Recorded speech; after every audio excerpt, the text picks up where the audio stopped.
Tudo bom, pessoal? Mais um vídeo para esse canal e hoje o assunto é a grande decisão. O Krikor aí jogou, agora há pouco ele terminou a partida. Eu já estou aqui gravando para vocês, comentando os melhores momentos aí da partida. E o Krikor de pretas, para quem não está sabendo, o Krikor estava na final do grupo dele, o grupo 6, valendo vaga para a Copa do Mundo. E o Krikor ganhou a primeira partida contra esse mestre talentoso cubano, e o Krikor precisava empatar essa segunda partida que nós vamos ver agora. Então foi muito emocionante a partida, porque o Krikor ele acabou ficando apurado. O adversário dele tinha em torno de meia hora e o Krikor com 1 minuto ali no relógio, tá? Então, sem, sem assim a gente poder respirar, só na torcida, esperando aí os últimos momentos. Mas vamos analisar essa partida. Então o Krikor precisava só de um empate aqui nessa partida. Krikor de pretas e o adversário dele, o Dylan, de brancas. O Dylan joga peão dama, Dylan precisando da vitória. E o Krikor cavalo F6. C4, E6. Cavalo C3, desenvolvendo o cavalo atrás do peão para exercer uma pressão maior no ponto D5. E agora o Krikor joga bispo B4, conhecida defesa Ninzo-Índia, para quem está acompanhando a série aí do Zurich 53, o maior livro aí de todos os tempos do xadrez. É o torneio que mais vezes jogou essa defesa que o Krikor escolheu, tá? A famosa defesa Ninzo-Índia. Bom, aqui o adversário escolhe E3, roque, e o adversário escolhe sair um pouco da teoria. Ele joga bispo D2, que é um lance sem grandes emoções, não é um lance principal. Essa linha, basicamente, ele está desenvolvendo peça e quer jogar xadrez, tá? Não existe grandes decorebas aqui nessa posição. Ele quis sair um pouco da teoria, o jogador de brancas, tá? O Krikor escolhe então D5, muito lógico, a jogada basicamente garante que esse bispo vai ficar um pouco fechado atrás da cadeia de peões. O adversário desenvolve o cavalo, o Krikor joga B6, apontando que ele quer desenvolver o bispo de casas brancas pelo fianqueto. Peão toma peão, já que o Krikor joga B6, aliás, isso é uma fórmula de bolo. O sujeito joga B6, você toma em geral, para depois de peão toma, o bispo do Krikor não vai ficar tão bem colocado. Torre na C1, torre na coluna semiaberta, sempre útil. A6. Esse lance do Krikor tem a seguinte ideia. Normalmente as pretas jogam isso para evitar um cavalo B5, caso o bispo precise voltar para D6. Então, normalmente, quando as pretas jogam A6 nessa estrutura de peões, o bispo volta para D6, vigiando um pouco a casa E5, sem precisar ter medo de levar um cavalo B5 batendo em C7. Bom, o adversário joga bispo D3, desenvolve o bispo, rock and roll, e olha lá, ó, como eu disse, o bispo volta para D6. Cavalo E5, o adversário tenta colocar uma pressão no Krikor, C5, F4, cavalo, termina aqui o desenvolvimento e o adversário aqui ele precisa encontrar uma forma de atacar o Krikor, lembra? Ele está precisando ganhar essa partida. E ele chega à conclusão que para ele conseguir espremer mais o Krikor, ele precisa trazer a dama para a ala do rei. E por isso, esse cavalo está impedindo a dama de entrar, ele resolve trocar pelo cavalo. Bispo do Krikor volta, depois de toma, o bispo está numa casa mais interessante, fazendo pressão central. O adversário toma, toma, e agora caímos numa estrutura de peões colgantes. Não é Colgate, não. Mas você pode lembrar da pasta de dente Colgate para memorizar essa estrutura de peões, tá? Essa estrutura de peões, alguns livros modernos tratam ela pelo nome de duplo peão isolado. Meus alunos estão cansados de ouvir isso aí. Aliás, quem quiser abriu, depois de um ano abrimos uma nova turma para as aulas. Quem tiver interessado, dá uma olhada na descrição do vídeo. Bom, vamos lá. Agora as brancas jogam B3, impedindo C4, porque o grande perigo, quem está com peão aqui, duplo isolado ou colgante, é avançar esses peões, tá? Porque um peão apoia o outro. Então tem sempre que ficar de olho em tático do preto, caso avance o peão. Por outro lado, essa estrutura não é muito boa em finais, tá? Não costuma ser muito boa em finais. Então o adversário já trata de impedir o avanço. Só que na verdade o Krikor jogou um lance muito interessante aqui. C4, ponto de exclamação. porque agora o adversário pensou que estava impedindo, mas não. Depois de peão toma peão, cavalo B4 exclama. E a ideia do Crico é que ele consegue simplificar a posição, trocar mais peões. O adversário não contava com a astúcia do Crico, porque se o bispo volta para cá defendendo o peão, o Crico ia jogar aqui D4, ponto de exclamação, e o Crico vai ficar numa posição quase ganha aqui. Depois de toma, dama toma e sai. A torre vem aqui para D8. E essa posição aqui, com diagonal, coluna em cima da dama, atacando o bispo, as peças do Crico jogando. Aqui o Crico que está melhor. Então o adversário escolhe, ao invés de tentar manter esse peão a mais que ele acabou de comer, voltar para B1 e devolver o peão para o Crico. O Crico toma o peão e agora cavalo E4. O Crico então simplifica mais a posição, lembra, ele precisa do empate. E C3, belo lance para agora simplificar a posição, porque agora depois de toma, o Crico toca as damas. E depois mais uma troca, obrigando o adversário agora, já que está com duplinho, a tomar aqui o bispo. E depois de tomar em C1, toma a torre. Então a posição agora está do jeito que o Crico gosta. Quanto mais simplificação aí, melhor para o Crico, porque nesse caso está tendendo ao empate. O Crico toma, e aqui o adversário tem que tomar uma decisão e o adversário acerta. Cair num final de torre aqui com torre toma, cavalo e peão toma, tem altíssima chance de empate, tá? Mesmo número de peões aqui, ó. Aliás, no final de torre, muitas vezes, até 4 contra 3 empata. Que dirá com esse peão aqui do Cricor, tá? Então, essa posição aqui, ela está empatada, por isso o adversário decidiu manter mais peças no tabuleiro. Para nossa agonia, que a gente estava torcendo para o Cricor, e o Cricor com pouco tempo, né? Mas o adversário, abençoado adversário, acerta a jogada aqui e volta o bispo.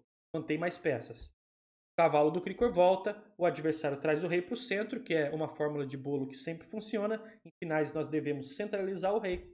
E agora o peãozinho passado tem que avançar, né? Joga o rei, avança, bloqueia o peão aqui do Cricor. O Cricor libera aqui o espaço para não levar mate da gaveta, né? Não levar um mate lá no final, né?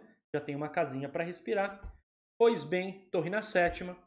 Torre agora C8, ativando a torre. Peãozinho avança, o adversário quer arranjar algum fuzuê ali na ala do rei. E o Cricor torre na sétima também, cada um com a torre na sétima. Para quem nunca ouviu falar sobre isso, você que aí está no nível iniciante, a torre na sétima é muito bom porque ela bate na base dos peões do adversário, tá? Não é porque é uma crença popular, não. E agora jogou bispo B4 e agora a torre bate no bispo. A torre defende o bispo e o cavalo volta. Cricor querendo simplificar aqui. Lógico que o adversário não topou e agora o Cricor maneja o cavalo aqui. Ele consegue regrupar o cavalo para centralizar um pouquinho mais. Bispo D6, torre atacando o bispo, torre ataca o cavalo, cavalo B2, bispo na E5, cavalo C5 atacando o bispo. Bom, bispo A1 e o Cricor segue apurado no tempo, mas ele faz lances fortes.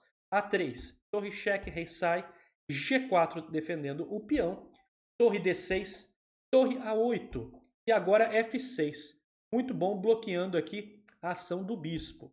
Bispo D4, cavalo D2 cheque, rei E2, cavalo B3 batendo no bispo, rei D3 e agora A2. Olha a pegadinha. Se a torre come o peão, leva duplo e o Cricor ganha essa partida. Mas o adversário não caiu, jogou rei C4. Essa posição é interessante porque o Cricor quer cair no final de torre empatado, só que com um peão a menos, tá? Porque o Cricor tinha essa possibilidade aqui, mas seria um erro, né? Parece que ganha, mas seria um erro, porque depois de captura, avança, coroando dama, torre toma, essa posição é perdida, porque o rei aqui, ó, o rei volta para C3 e o cavalo não tem como voltar. E aí ele ganha esse cavalo e tem peão a mais, tá? Então por isso, o Cricor ele acerta e não cai nessa pegadinha. O Cricor avança o peão coroando dama, toma e caiu nesse final de torre, tá? Muito bem, o Cricor agora vai seguir a máxima do final de torre. Diz que o importante é ter uma torre ativa e deixar o adversário com a torre passiva. Olha lá, torre passiva na defesa, torre ativa atacando. Esse final é empatado, mas não é tão simples assim. Agora joga H3, o Krikor simplifica, cada peão que troca no tabuleiro aumenta a chance de empate, facilita mais o trabalho para o Krikor. Rei traz, troca e toma. O Krikor não tem tempo de tomar o peão porque ele está em xeque. O Krikor joga rei G8, torre defende, novamente a torre passiva. O Krikor agora volta, joga e o Krikor maneja a torre para vir para aqui na A4, cortando o rei. O rei cai para F3 e agora o Krikor decide muito bem, boa decisão do Krikor trocar mais um peão. Joga para cá, troca os peões e agora o Krikor joga rei na F7. Check, sai, vem. Agora o Krikor ataca a torre, essa posição empatada, o adversário está tentando complicar um pouquinho mais. Agora o Krikor joga a torre na E5. E agora o Krikor joga rei na F7. Muito bem, aqui o adversário joga aqui, ele está querendo dar uma pegadinha, né? Ele quer dar esse cheque, e se o Krikor cobre, toma, e o rei entra em G6, tá? O Krikor não caiu, o Krikor joga o rei na G7. Agora, essa jogada seria bem interessante. Aparentemente era uma forma mais rápida e mais tranquila do Krikor empatar. Ele fica parado com a torre aqui, ó. Simples. E espera o adversário tentar alguma coisa. Ele está empatado. Essa era a maneira mais tranquila do Krikor empatar a partida. Mas aqui o nervosismo, é claro que o Krikor conhece essas coisas, mas o nervosismo na hora é muito grande. O Krikor sabe que se empatar é campeão, estava com 1 minuto no relógio, são muitas variáveis aqui. Só quem joga torneio sabe como é que isso é duro nessa hora. Então, rei G7. O Krikor vivendo perigosamente, mas ainda está empatado. Depois de cheque joga, ele vai cair no final que é empatado também, que é esse final. Porém, esse final já temos casos famosos na história da branca ganhando, tá? O caso mais famoso é do Capablanca contra a primeira campeã do mundo, a Vera Menchik, que eu vou mostrar para vocês no final aí da partida do Krikor, tá? Muito bem. Agora torre cheque, o adversário está tentando chegar na posição, provavelmente ele conhece a posição do Capablanca, e cheque, sai e rei F7. Basicamente, para o adversário ganhar, ele tem que cair num final que nós conhecemos como Lucena, que é trazer o peão na sétima e o rei na oitava, tá? Ele tem que tentar avançar ao máximo esses dois carinhas. E o Krikor, óbvio que não vai deixar, porque aqui ele tem a possibilidade do que nós chamamos de cheque lateral. A torre não deixa o rei ficar sossegado na casa de empate, tá? O rei volta. Porque o que acontece aqui, galera? Se, por exemplo, o adversário tivesse jogado aqui rei F8, aqui não dá tempo de fazer a posição que eu havia falado para vocês por causa do lance do Krikor, ó. O Krikor bate nesse peão e não deixa avançar que a torre pega. E o adversário também não pode defender que tem cheque. Pega a torre. Então, just in time, né? O Krikor bem na hora impede a posição ganhadora e continua com cheque, né?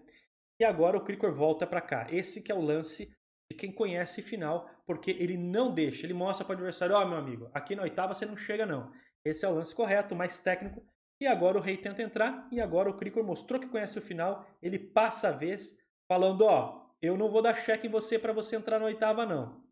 Então o Krikor manjava do final, que bom que ele manjava desse final e por isso ele garante a vitória. Aqui o Krikor mantém a torre na oitava, olha lá corretamente, torre B7. Nós vamos ver que esse foi o erro da primeira campeã do mundo contra o Capablanca, ela não manteve a torre na oitava, tá? Bom, jogou torre C8, torre saiu e aí o Krikor sim dá cheque. Aqui não tem perigo o rei vir para cima, porque de fato se o rei vir para cima, o Krikor aqui pode continuar com cheque. Agora o rei atacando aqui, o Krikor simplesmente passa para cá. O rei não consegue permanecer ali na oitava fila, certo? Então a partida acaba empatando aqui. O adversário até tenta jogar um rei E6, né? E6, mas enfim, o Krikor apenas continua passando aqui a vez. O adversário tenta ainda bloquear os cheques, mas está tudo tranquilo. A posição é empatada. O adversário aqui não consegue progredir. Não consegue progredir porque ele não pode tirar a torre se não leva cheque e cai o peão. Se avançar aqui, cai. Peão também. E assim, o Cricor empata a partida. Brasil campeão. Campeão do grupo 6. Cricor rumo à Copa do Mundo. Se classifica para a Copa do Mundo. O nosso Brazuca aí, nosso amigo Cricor. Beleza? Bom, eu prometi para vocês que ia mostrar a partida do Capablanca, como o Capa enrolou, né? Então vamos lá. Essa é a posição do Capablanca de brancas contra a Vera Menchik. A Vera joga a torre B6 aqui, F6, e agora vocês já sabem qual o lance correto aí? Torre na oitava, né? Torre na oitava. Você não deixa Capablanca progredir, né? Porque, por exemplo, se joga esse, cheque, e agora contra esse, qual a manobra do Cricor? Esse, e não tem tempo aqui para o Capablanca chegar na posição ganhadora, né? Acontece que naquela época não tinha muitos livros de finais, né?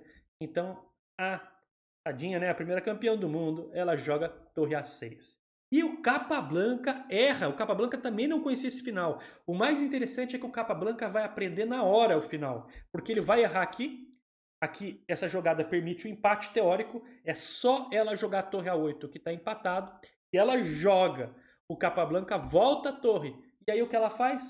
Ela joga a torre de novo para a casa errada, ao invés de jogar o lance do Cricor. Torre na B8, galera.